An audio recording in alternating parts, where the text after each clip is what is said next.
장애인 문화복지신문 제430호 제5면 기사입니다. 구리시 장애인 종합복지관 간병 로봇 지원 사업 실시.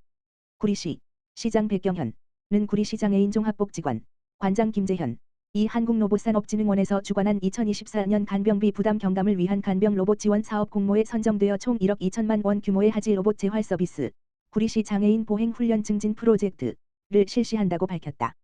구리시 장애인 종합복지관은 2021년 한국로봇산업진흥원이 주관 공모 사업에 선정되어 2022년부터 상지 재활 로봇 도입을 통한 로봇 재활실 사업을 시작해 64명을 지원했으며 올해는 하지 로봇 재활 서비스도 확대 운영한다. 이번에 사용되는 로봇 엔젤렉스 메디컬 M20은 기존의 보행 로봇과 달리 관절 및 신체를 구속하지 않은 상태에서 보행 훈련이 가능하며 모터의 힘으로 착용자의 힘을 보조하기 때문에 이전보다 더 넓은 범위의 이용자를 대상으로 효과적인 재활 서비스가 이루어질 것으로 기대된다. 백경현 구리시장은 인공지능 AI 기술이 날이 갈수록 발전하는 이 시점에서 장애인의 보행을 보조해주는 간병 로봇을 도입해 장애 가구의 돌봄 부담을 크게 경감하고 더 나아가 장애인 복지가 발전하는 데 기여한 구리시 장애인 종합복지관에 진심으로 감사드린다라고 전했다. 김재현 관장은 그동안 지역사회에서 재활이 필요해도 보행 운동이 어려웠던 장애인이 새롭게 시작되는 재활 서비스와 보행 로봇을 통해 자립적인 생활을 영위할 수 있길 바란다라고 전했다. 광주시 사회복지 담당 공무원 역량 강화로 복지체 감독. 광주시는 지난 4월 29일과 5월 1일 시청 중회의실에서 사회복지 담당 공무원 100명을 대상으로 역량 강화 교육을 실시했다. 이번 교육은 복지 수요의 급증과 다변화에 따라 사회복지 서비스를 적극적으로 제공하기 위하여 복지 공무원의 실무 능력 향상과 전문성 강화를 위하여 마련됐다. 교육은 전 경기복지재단 김미정 실장의 지역사회보장협의체의 이해에 대한 강의를 시작으로 양평군 이성수 생활보장팀장과 평택시청 이정은 주무관의 기초생활보장사업 지침 및 읍면동 복지사업, 복지상담 방법 등으로 진행됐다. 또한 최근 악성 민원으로 인한 공무원 피해 사건이 빈번하게 발생함에 따라 악성 민원에 대한 대처 방안과 복지 업무 담당 공무원의 소진 예방을 위한 스트레스 관리 방법에 대하여 모티브 컨설팅 대표 정미휘 어지은 강사의 강의로 마무리됐다. 방세환 광주시장은 최근 시민들의 복지 수요가 증가하고 다양화되면서 사회복지 업무 담당 공무원의 역할이 무엇보다 중요하다며 앞으로 지속적인 역량 강화 교육을 실시하여 업무의 전문성과 복지 서비스의 질을 높여 시민이 체감하는 복지도시를 만들어 나가겠다고 말했다.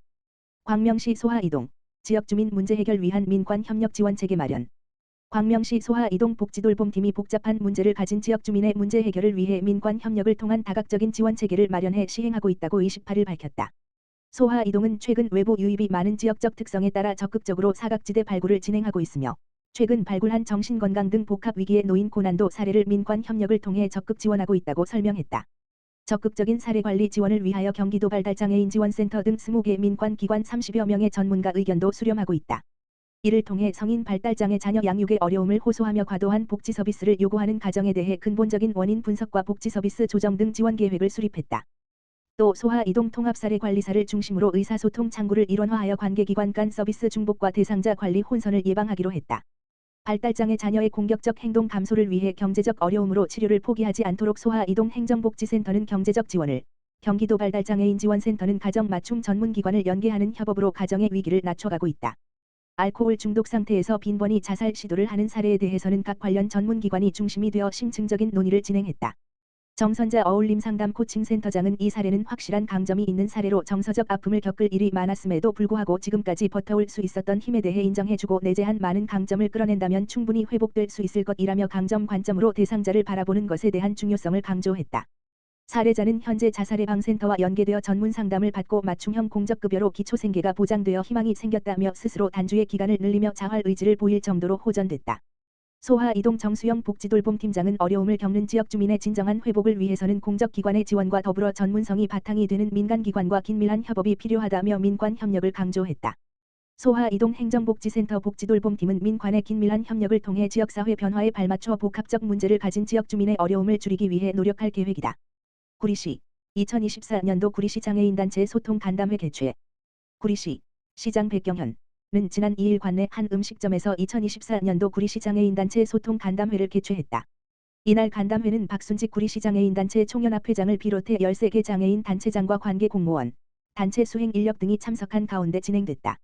시는 간담회를 통해 2024년 구리시 장애인단체 보조금 지원사업 관련 의견 교환 및 협의 2024년도 구리시 장애인복지기금 지원사업 추진계획 제44회 장애인의 날 기념행사 관련 격려 장애인 단체장 노고 치하 및 애로사항과 건의사항 등을 자유토론 방식으로 진행하면서 현안사항을 공유하고 소통하는 시간을 가졌다.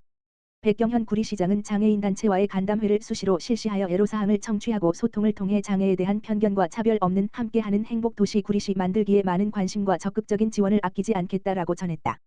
광주시 주민 참여형 건강증진사업 건강마을 첫 지정.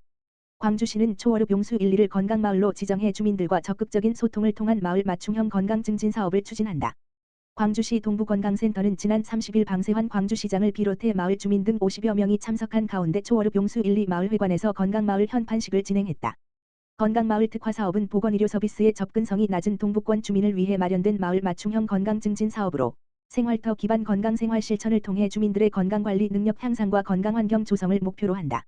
광주시 동부건강센터가 용수 1, 2 주민을 대상으로 사전 건강검사, 기초 체력 측정, 대사증 후군 검사 등과 건강 요구도를 조사한 결과 걷기 등 운동 프로그램 53.6%, 고혈압 당뇨 등 만성질환 예방관리 21.4%, 식습관 관리 14.3%, 순으로 건강관리 요구도가 높은 것으로 나타났다. 동부건강센터는 해당 결과를 반영하여 걷기 문화 활성화, 만성질환 예방관리 교육, 건강에 대한 주민 인식 개선 및 마을 건강 리더 양성 등 다양한 생활 속 건강관리 프로그램을 운영할 예정이다. 대표적으로 자조 동아리 중심의 걷기 문화 활성화를 위해 우리 동네 걷기 좋은 길을 발굴하고 숲 체유 프로그램과 연계한 곤지암천 따라 함께 걷기 등의 프로그램을 운영한다. 또한 주 1회 어르신 운동 교실을 운영하며 고혈압 당뇨 등 만성질환 고위험군 대상으로 예방관리 교육 및 정기적 검사를 병행하여 지속적인 관리가 이루어지도록 적극 지원할 예정이다. 방세환 광주시장은 그동안 보건의료 접근성이 낮았던 용수 1, 2 주민들에게 생활터 기반의 건강생활 실천 사업이 자가 건강관리 능력 향상과 건강 수명 연장에 큰 도움이 되길 바란다며 이번 건강마을 선정을 시작으로 마을 맞춤형 건강증진 사업을 광주시 전역에 확대할 것이라고 말했다. 광명시 의료계 집단행동 장기화 대응 응급의료협의체 긴급회의.